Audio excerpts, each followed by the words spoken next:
이제는 말할 수 있다가 오늘로 방송 100회를 맞았습니다.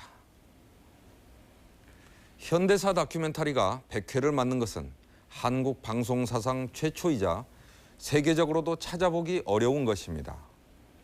그것은 우리 역사에 드리워진 금기와 성역의 그림자가 그만큼 크고 짙었다는 것을 의미합니다. 우리는 격동의 시대, 역사의 갈피에 숨겨진 진실을 똑바로 응시하고자 했고, 그 결과 그동안 우리가 알고 있던 내용과는 전혀 다른 우리 현대사의 얼굴을 만날 수 있었습니다. 우리는 오늘 이제는 말할 수 있다 지난 7년의 기록 속에 담긴 고통스러웠던 우리 현대사의 내면을 다시 한번 들여다보고자 합니다.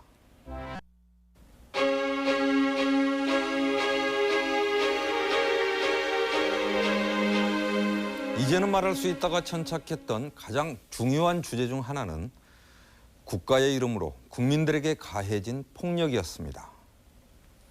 과거 독재 정권들은 절대 권력을 가졌고 국민을 상대로 그 권력을 남용했습니다.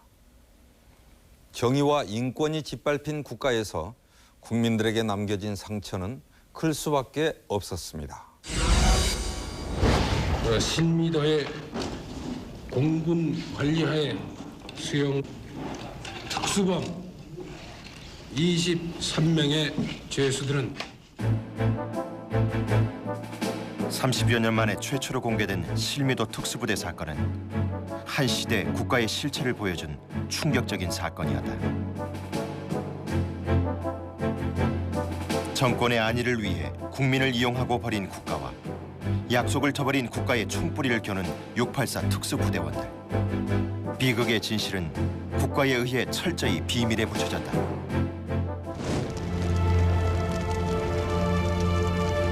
죽음의 항거는 계속됐다. 가난을 방치하는 것, 그건 역시 국가의 폭력이었다.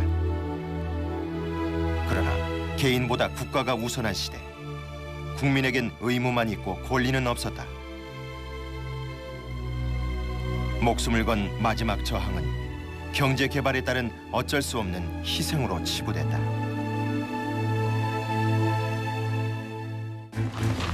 고요한 산사는 새벽부터 들이닥친 무장 군경의 군합발로 뒤덮였다. 요사체는 물론 법당까지도 예외 없이 수색의 발길이 미쳤다.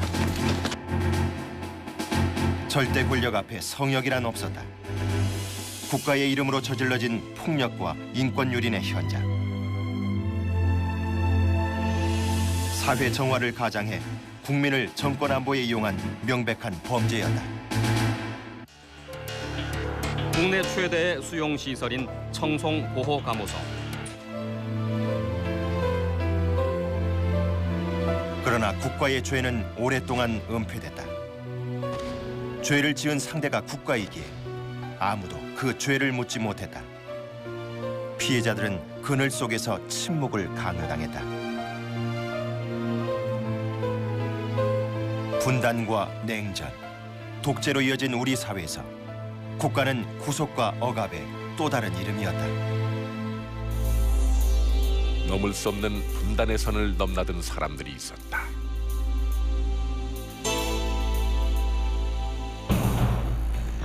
그들 앞엔 오로지 정만이 존재했다.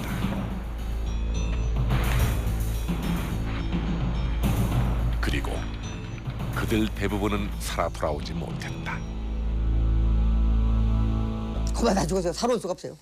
조기 뭐 조기가 있습니까? 조기 뭐 우리랩 행해지고 버린 거 아닙니까 이게?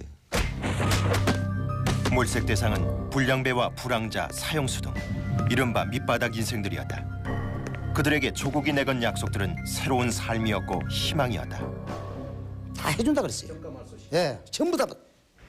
뭐 정가에 있는 것도 다 말소시켜준다 그랬는데 장관급 대우다. 국가기관에서 그러니까 한마디로 사기를 친 거죠. 그때서부터 생은 포기했어요. 내 인생은 포기했습니다.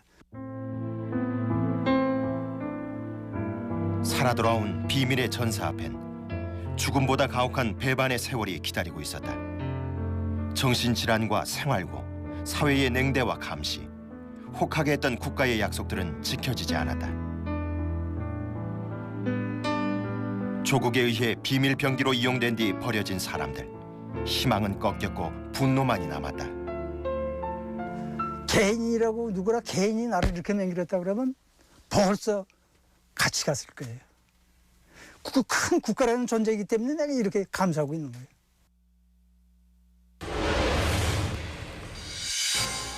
새 시대의 문을 열기 위해 구국의 횃불을 들고 혈연히 일어선 우리 구는 이것을 가만히 보고 있을 수만은 없었다. 사회 정화, 정의사회 구현을 위한 인간 개조시설 삼천교육대. 20여 년 만에 드러난 실상은 실로 상상을 초월했다. 아, 인간 도설장이 인간 도설장. 너희들은 사람이 아니다. 인간 자체를 포기하라. 인간이야, 개. 우리가 말하는 지금 현재 사회에서 말하는 개. 내가 오죽이면 구두로 할 때라 했는데 구두까지 이렇게 살라고 사람들이. 잔혹하고 야만적이었던 현장에 미성년자와 부녀자들도 있었다는 사실이 새로 밝혀졌다. 확딱 뺏기는 게라고 마마 패티도 안 입히고 확딱 뺏겨갖고 탁탁 밀었는데 이게 인간인가 뭔고 왜 사는 거하고 막상 죽으려고 한 게 저 뒤놓고 온 3살 배기 4살 배기 그 힘 아무것도 안 할. 그날 저녁 잘 묵고 엄마 내가 갔다 올게. 얘 왜 가니? 그게 가지 마라. 아, 죄 없는데 가면 어때요? 그렇게 하고 갔습니다.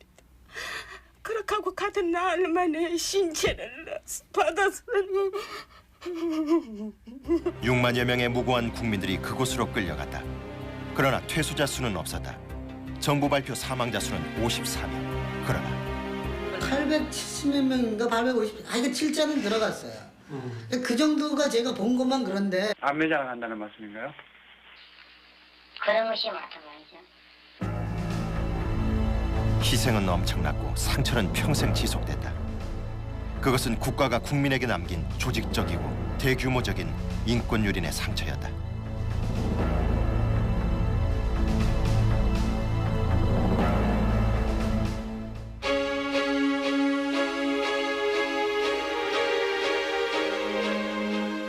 이제는 말할 수 있다는 때로 지나치게 진보적이라는 비난을 받기도 했습니다. 그것은 이 프로그램이 건드린 우리 사회의 뇌관이 무엇이었는지를 정확하게 말해줍니다.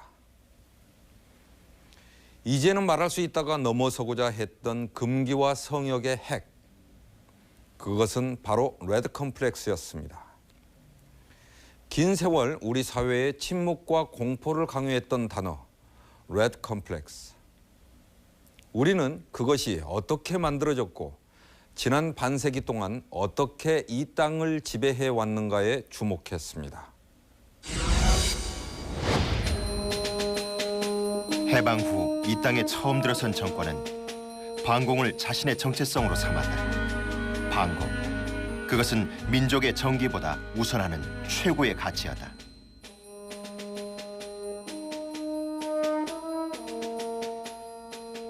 그로 인해 대한민국은 역사의 첫 단추를 잘못 끼우는 희생을 치러야만 했다. 해방 직후 민중들은 친일파 처단의 요구로 들끓고 있었다. 그러나 이 땅에 친미 반공 정권을 세우려던 미 군정은 친일파 청산을 거부하며 이들을 적극 등용했다. 친일파들에게 면죄부가 주어진 것이다.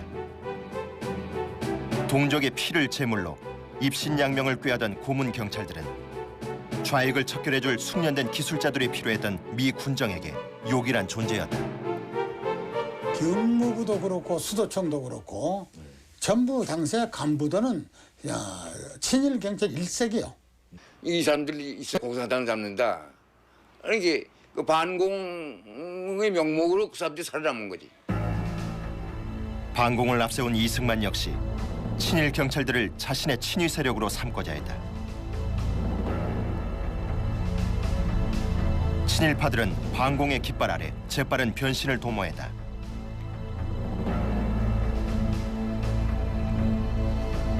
독립투사를 잡던 친일 경찰들은 이후 해방 공간에서 좌익 척결의 선봉대로 활약했다.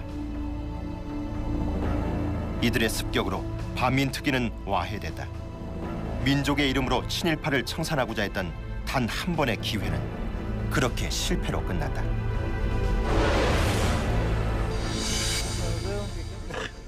괜찮습니다. 괜찮으세요? 네. 해방공원에서 요인 암살범으로 활약했던 한현우. 그가 처음으로 입을 열었다. 송진우 암살에 관한 그의 고백은 충격적이었다. 그래서 내가 그 당시에 이놈 살려줘서는 안 되렵니다. 뒷담장을 넘어서 우리 들어갔습니다. 이게 누구냐고 그러니까 이게 송진우입니다. 유근배가. 아 그래. 나한테 시당 통치 지지하는 놈을 쏜다. 그리고 우리 나왔거든요. 좌우 이데올로기 혼란기였던 해방정국. 정치적 노선이 다르다는 이유만으로 수많은 이들이 테러에 희생됐다. 테러는 역사의 물줄기마저 바꿔놓았다. 유력한 정치 지도자들이 민족 분열자라는 이름으로 암살됐다. 미 군정 치하 3년은 우익 집단의 전성기였다. 반공의 털을 닦기 위해 미 군정과 이승만은 이들을 적극 비호했다. 그 바로 옆에 우리 서복 학생 준비연맹이 있었어요.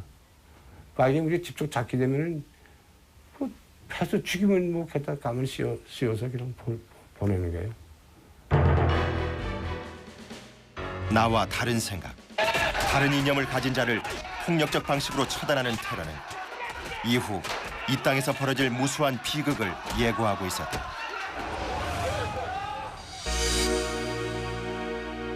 (50년) 전 제주도는 좌익 사상에 물든 붉은 섬으로 알려졌으며 유형의 땅이었고 죽음의 섬이었다. 아버지, 저거 아버지 나 어디가? 우리 동생 찾아줬어. 석진이 찾아줬어, 아버지. 석진이 찾아줬어. 우리 역사의 가장 아픈 곳을 들춰내는 작업은 이른바 빨갱이 사냥터로 불렸던 제주도에서 시작됐다. 제주도민 대부분이 유족이었고 섬 전체가 죽음의 현장이었다. 저만 죽이 가서 막 애기들 이만큼 뵌 사람들도 다 죽여불고 막 이래 갔다 저래 갔다 어지는 사람 다 쏘아냈어요. 그냥 여기서 이 자리에서. 걔는 시체는 반 정도는 저 뒤 속에 있다는 거죠.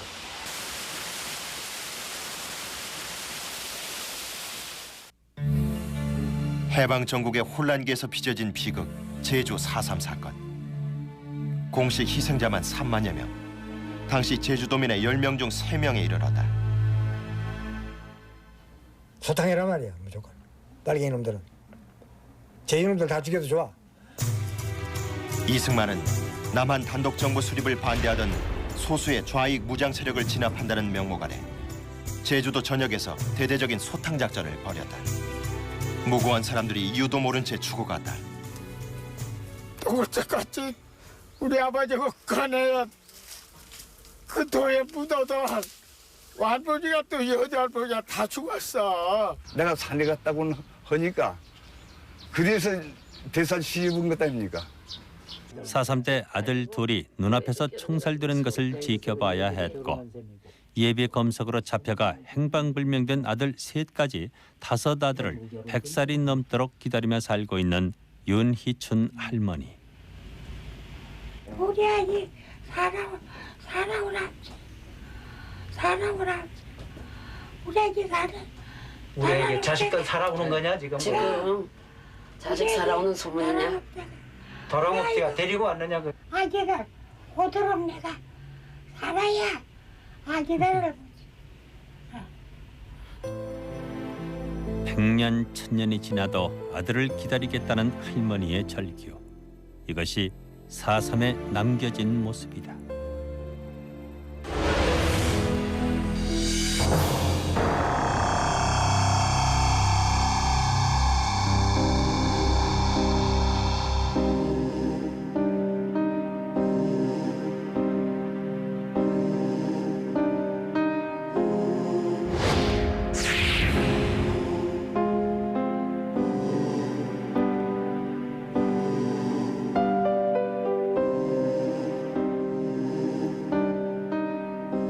처참한 대학살의 현장. 이렇게 죽어간 사람들이 무려 20여만 명이었다. 우리 역사 최대의 민간인 학살극 보도연맹 사건. 50년 만에 드러난 진상은 실로 믿기 어려울 만큼 참혹했다. 온 산천에다 500몇 명을 늘어놨는데 전부 차지하죠. 전남 광주의 암탉골. 저거 해가지고 이곳에서도 500여 명이 죽어갔다. 나무 토막 쏴서 저거 흙으로 메꾸고 또 하룻밤 저거서 흙으로 메꾸고 저거 했는데 500명이 전국 각지의 학살 현장 취재에만 무려 6개월이 소요됐다. 이 갱도 안에서만 3,500여 명이 죽어갔다.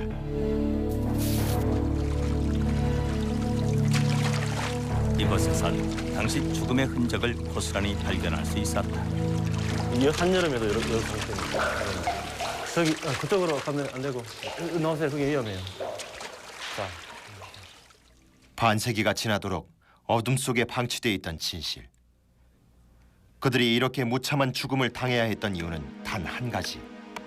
보도연맹원이었다는 것이었다.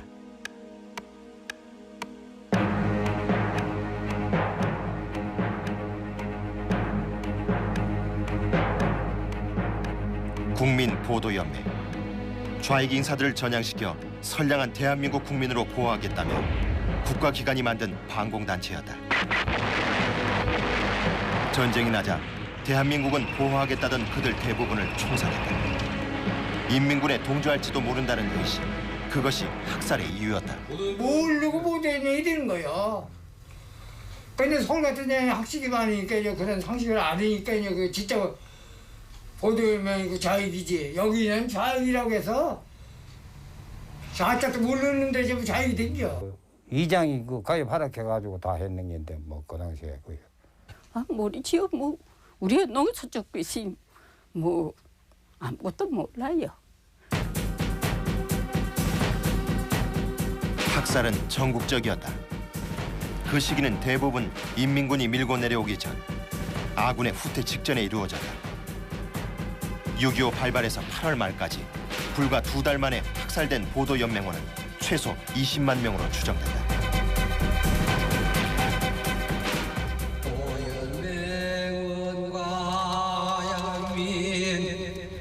비학살자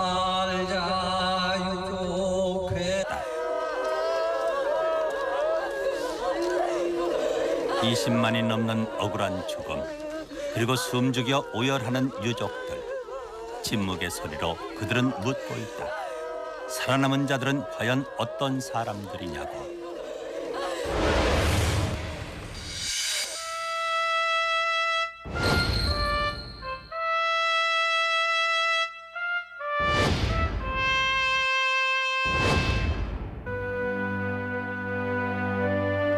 시체들을 매장하기 위해 20명의 포로가 동원됐습니다. 땅을 파는 동안 포로들의 반응은 독특했습니다. 어떤 이들은 발작적으로 땅바닥을 굴렀고 어떤 이들은 크게 웃으며 서로의 등을 때렸습니다. 그들은 모두 스스로의 무덤을 파는 것이라고 생각했습니다. 이데올로기 대립이 가장 극단적인 방식으로 폭발한 우리 현대사 최대의 비극 한국전쟁. 생존해 있는 포로들의 증언을 통해 들여다본 수용소의 실상은 이데올로기 전쟁의 참혹한 이면을 보여주었다.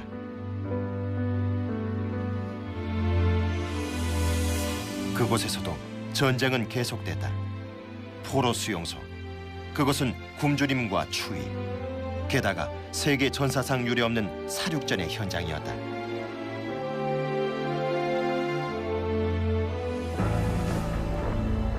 남과 북을 위해 총을 들었다가 포로가 된 사람들. 그들은 철조망 안에서도 남과 북을 위해 피를 흘려야 했다. 자고 일어나면은 지금 이북에 말이죠. 광역기가 올라가고 아침에 일어나서는 우리가 그걸 떼고 태극기를 날고 죽여가지고 그 변소가 있거든요. 거기다가 시체를 각을 떠가지고선 거기다 해서 이제 버린 거예요. 휴전 협정은 이들의 운명을 더욱 가혹하게 만들었다.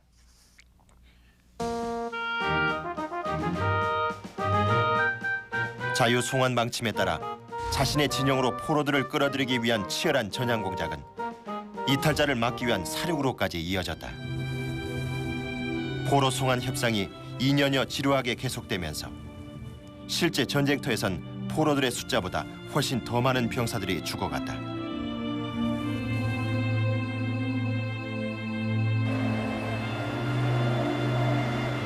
이념 전쟁의 병기로 내몰렸던 사람들. 그들 역시 인간이라는 사실은 잊혀졌다. 50년이 지난 후에도 그들은 무엇을 위한 전쟁이었으며 누구를 위한 이념이었는지를 묻고 있었다. 50년 넘게 백발이 되도록끔 청소년들이 나와가지고 오늘의 죽기까지 가족 한 사람도 못 만나고 가족 소식조차도 모르는 이런 세상이 도대체가 어dim에 있습니까? 이거는 지옥이 지옥입니다. 이거 겪어보지 않은 사람은 몰라요. 레드 컴플렉스. 그것은 학살과 전쟁이라는 극단적인 과정을 거치며 죽음과 공포의 단어로 깊이 각인됩니다. 간첩, 용공, 좌경, 빨갱이란 주홍글씨의 위력은 막강했고 그것을 이용하고자 하는 정권에게 무소불위의 권력을 주었습니다. 레드 컴플렉스는 역대 정권들이 국민을 지배하는 가장 쉽고 효율적인 수단이었습니다. 그 속에서 자유로운 비판을 통한 국가 발전의 기회도 사상과 양심의 자유라는 인간의 기본적인 권리도 박탈당해야 했습니다. 간첩이란 오명 아래 현대사의 고비에서 치열하게 살던 당대의 정치가들이 역사 속으로 사라져야 했다. 평화통일과 민중정치를 표방하던 혁신계의 거목 조봉암. 그는 50년대 우리나라의 가장 중요한 정치인 중 한 명이었다.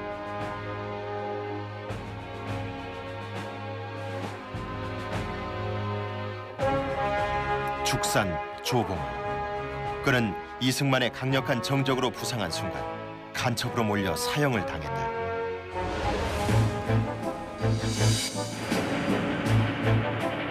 (4.19) 이후 새롭게 태동하던 혁신계는 또 한 번 처형을 당한다.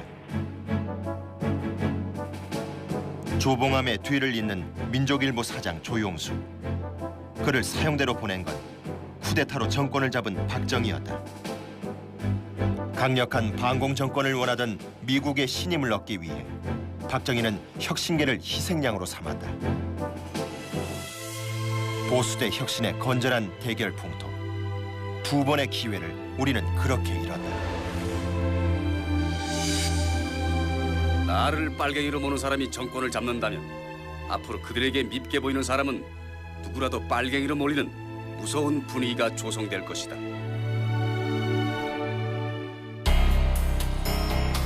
박정희 역시 레드 콤플렉스에서 자유롭지 못했다. 여순 반란 사건 후 대대적인 숙군에서 군내 남로당 동지들을 팔아넘긴 대가로 살아남은 바 있는 박정희. 남로당의 군사 총책이라는 자신의 전력에 대한 사상 시비를 피하려면 또 한 번 희생양이 필요했다. 황태성이 그 희생양이 됐다. 북한의 밀사를 간첩으로 몰아 사형시킨 이 전대미문의 사건은 이후 박정희 정권에서 벌어지는 무수한 공안 사건의 서막이었다.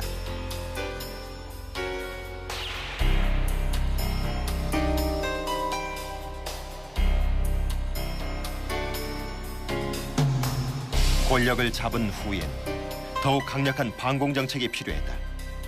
이승만이 반공의 털을 닦았다면 군사정부는 이 땅의 반공을 더욱 강고히 만든 정권이었다.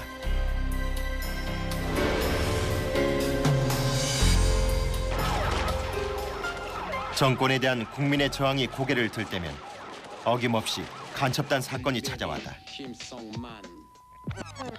학생운동권의 투쟁의 파고가 높아가던 85년에 이른바 구미 유학생 간첩단 사건. 이들에겐 민중폭력혁명 투쟁으로 남한의 사회주의 국가를 건설하려 했다는 죄목이 붙여졌다.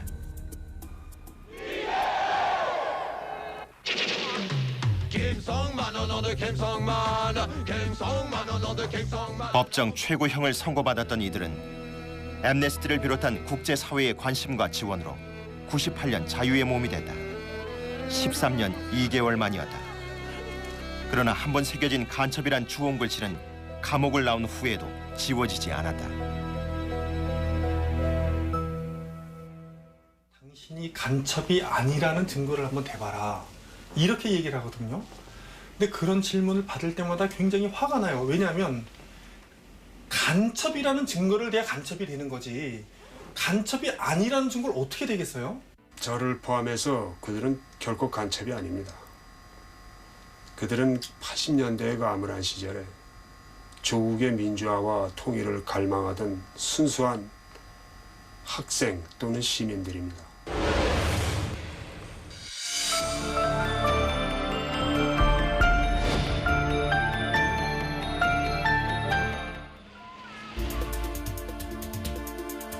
레드 콤플렉스는 노동자를 탄압하는 데도 전가의 보도처럼 사용됐다.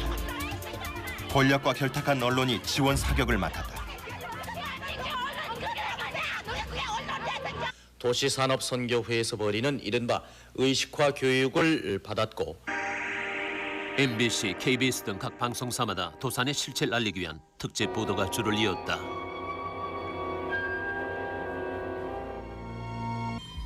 이 의식을 치르고 나면 순한양 같은 근로자들은 급기야는 흉기도 서슴지 않고 사용하는 폭력 집단이 되는가 하면 이 도시산업 화면은 적나라했다.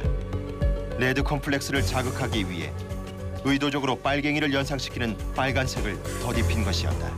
정말 억울한데 정말 이게 아니었는데 우리 농성하지 않았는데 우린 뭐 투쟁하지 않았는데 근데 방송이 우리를 그렇게 만들어놨거든요. 우리가 가서 빨갱이인지 뭔지 어떻게 알겠어 시골에서. 도산, 즉 도시산업선교회는 국가가 그들의 삶을 방치할 때 노동자들에게 관심을 가져준 종교단체였다. 그를 통해 참다운 삶의 의미를 배운 노동자들은 자신들이 처한 부당한 현실에 눈을 뜨기 시작했고 스스로 열악한 노동 조건을 개선하기 위해 투쟁에 나섰다.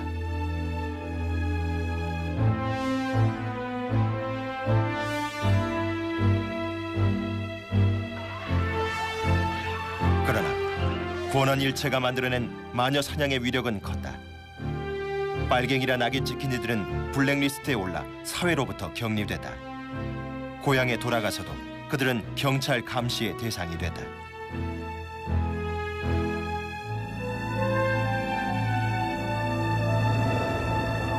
(1995년 8월 15일) 간첩죄로 40년 이상 복역한 비전향 좌익수 3명이 석방됐다. 세계 최장기수 김선명도 이날 출소했다. 사회에서 깡패짓 터던 사람들을 큰 방에다 집어넣고 우리 선생들을 하나하나 갖다 놓고 때리고 바늘로 찌르고 죽이고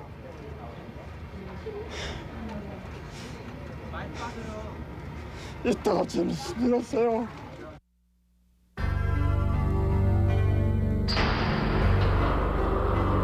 오직 하나의 이데올로기만이 지배하는 땅에 기본적인 자유를 누릴 권리는 설 자리가 없었다.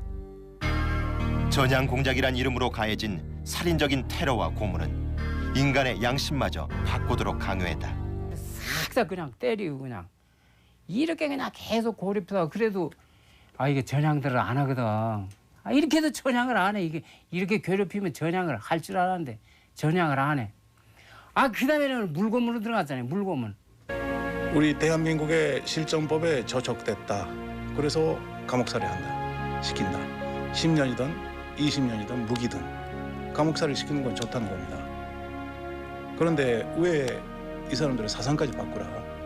감옥에 그냥 가둬놓으면 안전하지 않습니까? 그러기 위해서 감옥에 있는 거 아닙니까? 그런데 왜 사상까지 바꾸라고? 그 무지막지한 테러를 하고 죽음으로 모르고 왜 이렇게 하느냐? 이건 한 시대의 야만입니다. 나는 너희들이 날 뭐라 인정하는 건 너희들 자유야.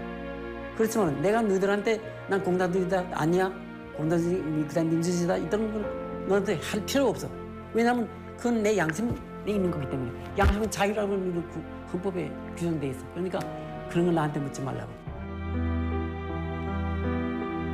살인적인 전향 공작으로 사망한 사람은 알려진 이만도 11명.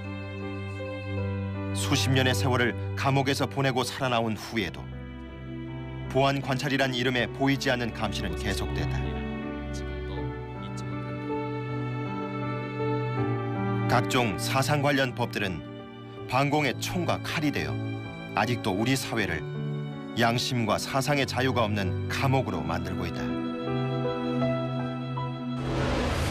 위대한 부령 김일성 동지께서 1994년 7월 8일 2시에 급병으로 서거하셨다는 것을 가장 비통한 심정으로 청자 여러분, 이 울음소리를 듣고 계십니까?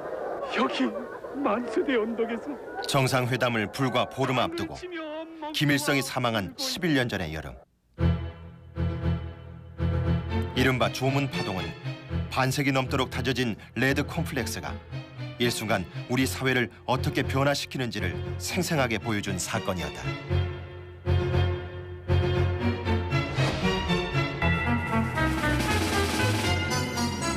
북한 주민들이 동상 앞에 엎드려 땅을 치고 통곡하니까 우리도 따라해야 한다는 위선자들이 속취하고 있습니다. 김일성 개인에 대한 애도를 위한 것이 아니라 향후 남북 간의 화해와 신뢰를 도모하자는 차원에서 이루어진 것이었습니다. 들어보세요. 김정일 세수 광조 연합해서 박살내자! 박살내자! 그러한 감정은 뿌리 깊은 것이었다.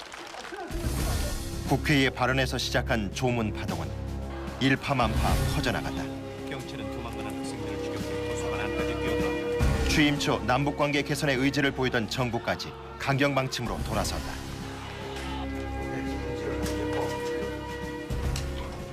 그중에는 어떤 사람들은 공산당에 입당해서 남조선을 적화 통일을 시키기 위해서 수단과 방법을 가리지 않고 교류하는 사람들이 있습니다. 그건 제가 직접 많이 만났습니다. 화학김에 서방질한다는 말이 있듯이 어떨 때 사상적인 서방질로 공산주의가 뭔지 모르면서도 그쪽에 들어간 사람들이 들어 있습니다. 들어가 보니까 북한에도 왔다 갔다 하고 김정일하고 같이 MT도 같이 하고 걔한테 그러니까 가보라고 질문만 자꾸 하지 말고 참 자네는 뭐 잘 몰라서 묻나 안 그러면 그 주사파가 박홍 총장의 주사파 발언은 대대적인 메카시즘 열풍에 날개를 달아주었다. 전 사회에 주사파 색출바람이 불었다. 박홍 총장의 주사파 발언은 검찰 조사 결과 구체적으로 이를 증명할 만한 근거는 없는 것으로 밝혀졌습니다. 분단 이후 최초의 남북 정상회담을 앞두고 모처럼 화해의 훈풍이 불었던 94년 여름의 조문 파동은 남과 북을 다시 대결의 시대로 돌려놓았다.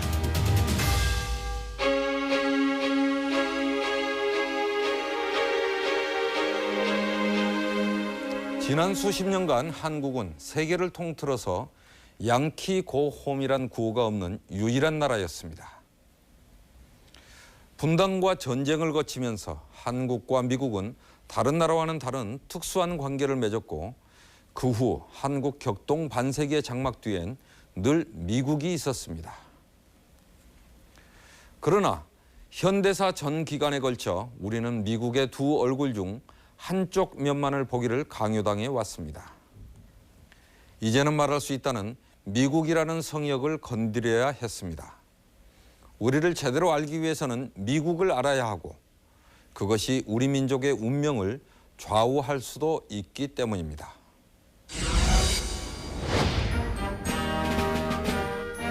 해방 60년은 곧 미국과의 조우 60년이었다. 미국. 우리 민족에게 해방과 함께 분단의 책임에서 자유롭지 못한 나라.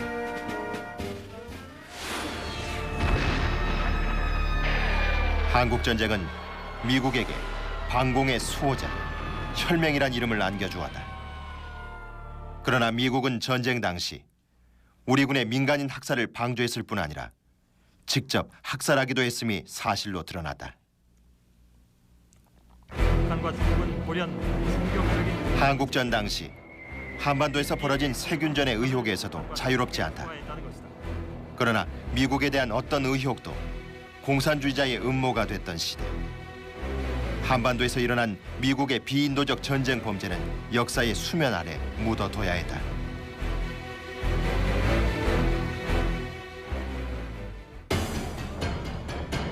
주한미군, 한미동맹의 상징적 존재. 미국의 지지가 필요했던 군사정권은 그들을 붙잡기 위해 자국의 여성을 동원했다. 한국 속의 미국 기지초는 한미동맹의 뒷모습이 담긴 슬픈 자화상이었다. 굳건한 동맹. 그것은 한국을 오랫동안 반미의 무풍지대로 만든 금기의 단어였다. 최초의 반미적 행동이 터져나온 건 1982년.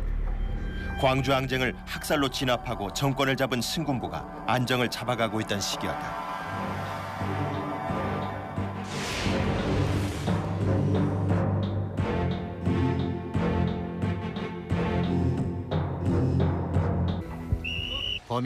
범인은 일군의 대학생들이었다.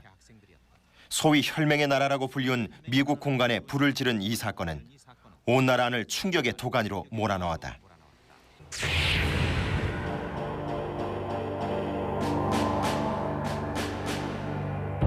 건물 전체를 방어한다거나 이런 계획이든 의도가 전혀 없었죠. 그러니까 상징적 방어. 미국의 국가기관에 대한 최초의 공격. 이는 민주주의의 소자를 표방하던 미국의 실체를 인식하기 시작했음을 의미했다. 그 시발점은 80년 5월의 광주였다. 미국은 학살을 방조하고 그 정권을 인정하기까지 했던 것이다. 그 한국 민중을 또 광주 시민들을 학살한 당사자인 전두환을 이렇게 불러서 그 한나라의 대통령으로 이렇게 대접을 하고 하는 모습이 결국에는 광주와 미국, 광주에 대해서 미국이 승인하고 지원한 것을 극명히 드러나는 예다. 세계라도 알리자. 세계라도 우리 이 남한에 적어도 미국에 대한 그 실체에 대해서 저항하는 일부의 사람들이, 시민들이 있다는 것에 대해서 우리는 분명하게 알려야 된다. 그러나 정권은 이들을 좌경 불순분자로 몰아붙였다. 반미는 곧 친북이고 용공이었던 시대. 미국에 대한 최초의 저항은 사형 또는 무기징역의 중형으로 돌아왔다. 그 깊은 바닷속에 최후 진술이었을 텐데 정말 우리들의 이 사건을 통해서 우리가 맞고 져야 될 책임은 지겠지만 이 사건을 통해서 미국 정부나 한국 정부가 반성하지 않는다면, 그래서 정말 바람직한 한미관계 재정립을 위해서 어떤 전환의 계기를 삼지 않는다면 제2의 부산 민문화원 사건, 제3의 부산 민문화원 사건이 이 땅에서 일어날 수밖에 없을 것이다.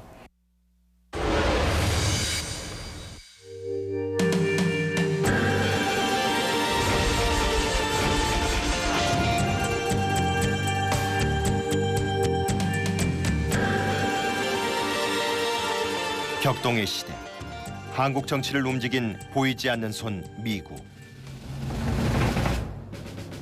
반공 정권의 강력한 후원자를 자임하던 미국은 스스로 그 지지를 거둬들였다.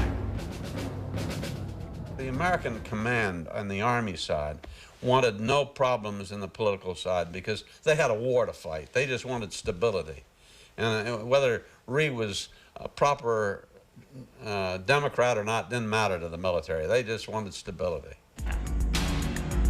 결정적 계기는 전쟁 막바지. 미국이 하루라도 빨리 한국전에서 손떼기를 원한 반면 이승만은 북진 통일을 구호로 전 국민을 동원한 휴전 반대 시위를 벌여나갔다. 그러나 방공포로 석방 등 단독 행동도 불사했다. 미국에 반기를 든 것이다.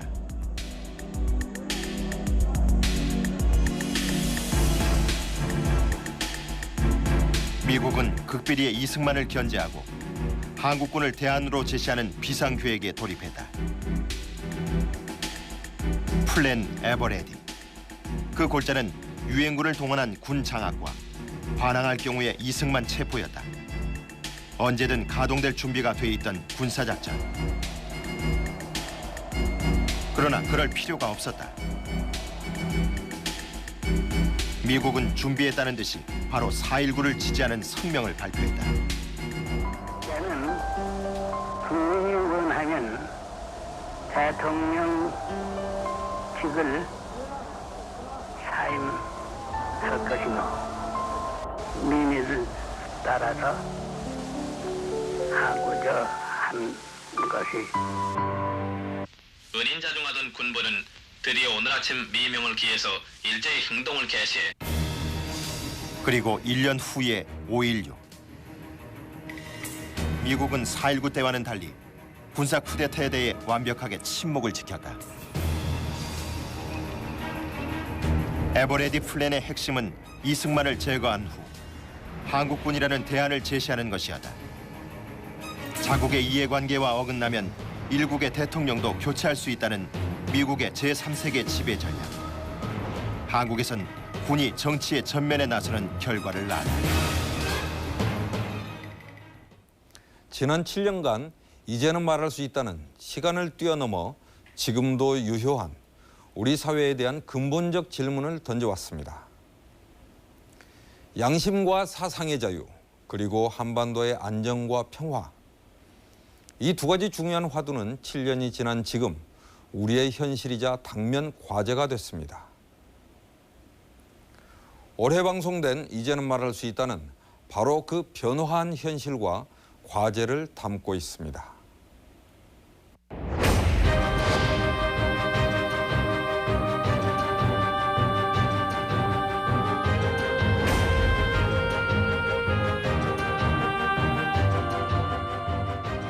자본주의보다 더 좋은 사회는 없느냐, 자본주의를 넘어선 그걸 극복한 사회는 없느냐, 저희들은 그것을 사회주의 사회라고 불렀습니다. 80년대에 그들은 위장 취업자라 불렸다. 80년 광주를 겪은 이후 기존의 민주화 운동만으로는 군사정권을 극복할 수 없다는 생각으로 세계사에 유례가 없는 규모의 학생들이 공장으로 들어갔다.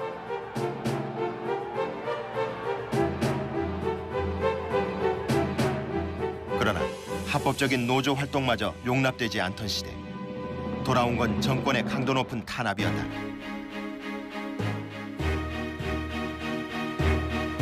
그들에겐 조직이 필요했다. 사상이 엄격하게 통제되던 80년대 중반.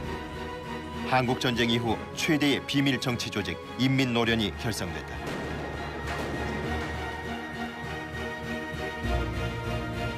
군부 독재 타도를 외치며 민중의 정치 세력화를 꿈꾸었던 사람들. 그러나 이들의 움직임은 공안 당국의 집중 표적이 되어 대대적인 탄압을 받는 시련을 겪었다.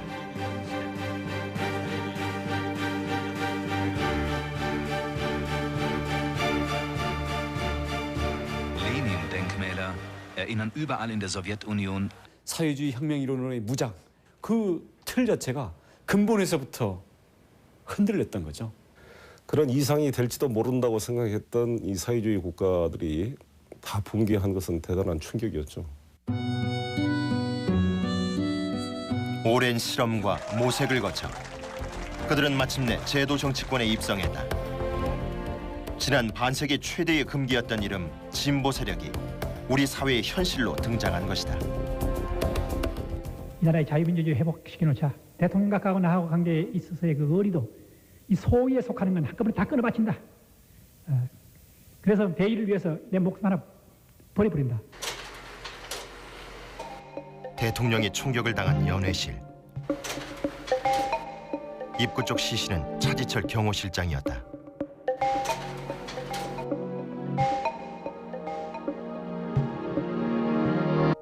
깜짝 놀랐을 거 아니에요? 네. 놀란 순간에 차지철 돌발 행동인데 이게 돌발 행동인데 마지막에 내가 잘못했습니다. 내가 이래야 되는 건데 이거 어떻게 그 민주투사가 됩니까? 자네들 어떻게 생각하나? 나라가 잘못되면 다 죽는다. 각오는 돼 있겠지? 예, 각오가 돼 있습니다. 총장과 2차 당보도 와 있다. 오늘 결행한다. 각하도 포함됩니까? 그래. 오늘은 그 경호원이 너무 많습니다. 다음에 하시죠. 안 돼. 보안이 샌다. 똑똑한 놈으로 2-3명 준비시켜. 그럼 30분만 주십시오. 30분이란 시간은 박정희와 김재규의 운명만을 바꾼 게 아니었다.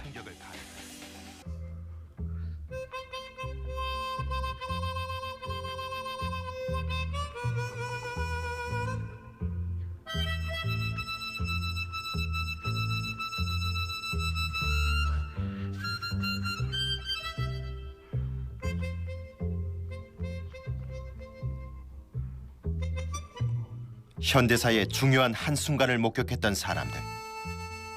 그러나 지금까지 그들은 논란의 중심에서 배제돼 왔다. 11.6 궁정동 사람들은 그들을 통해 재구성한 역사의 기록이었다.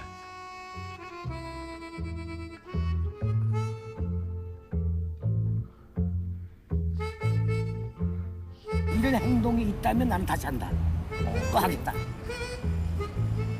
진짜 그 사람이 마지막에 죽을 때 대한민국 만세, 육군 만세, 꽝꽝.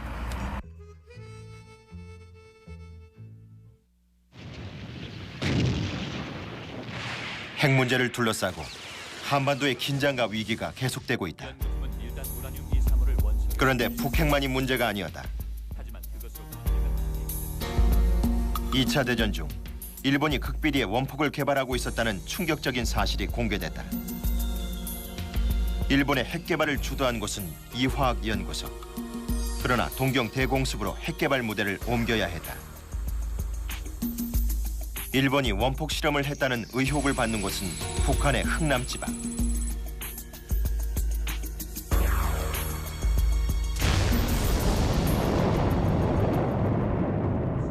핵무장을 향한 일본의 야망은 전쟁이 끝난 후에도 계속됐다.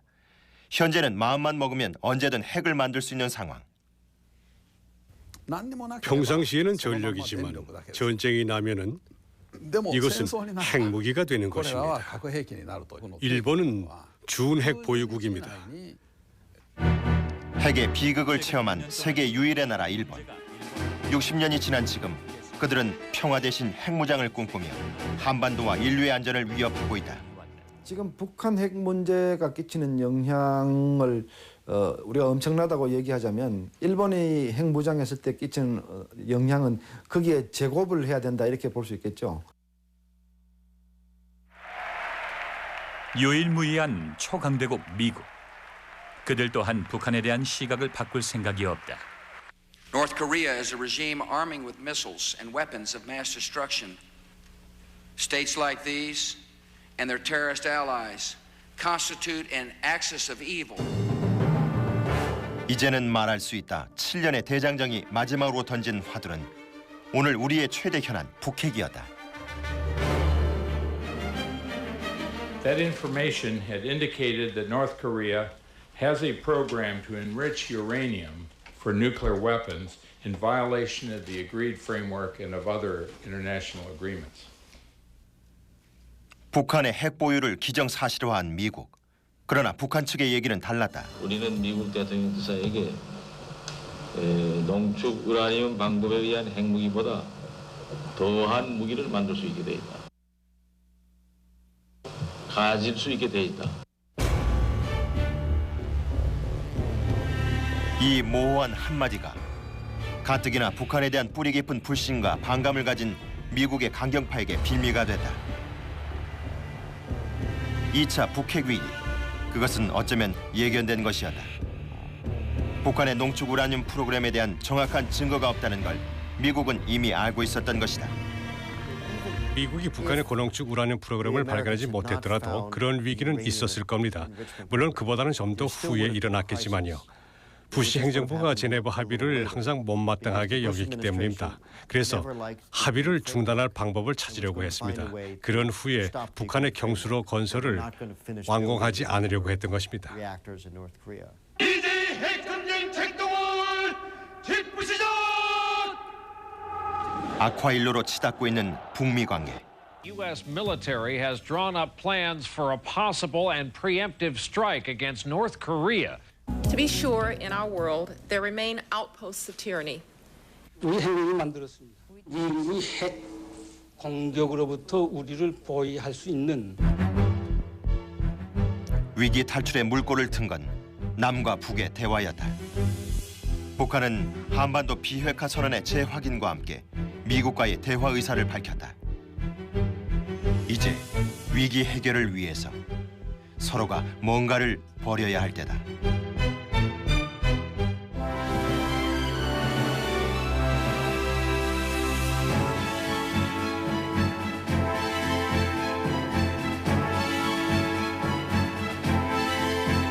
이제는 말할 수 있다가 지난 7년간 해왔던 작업은 말을 듣고 말을 기록하는 작업이었습니다.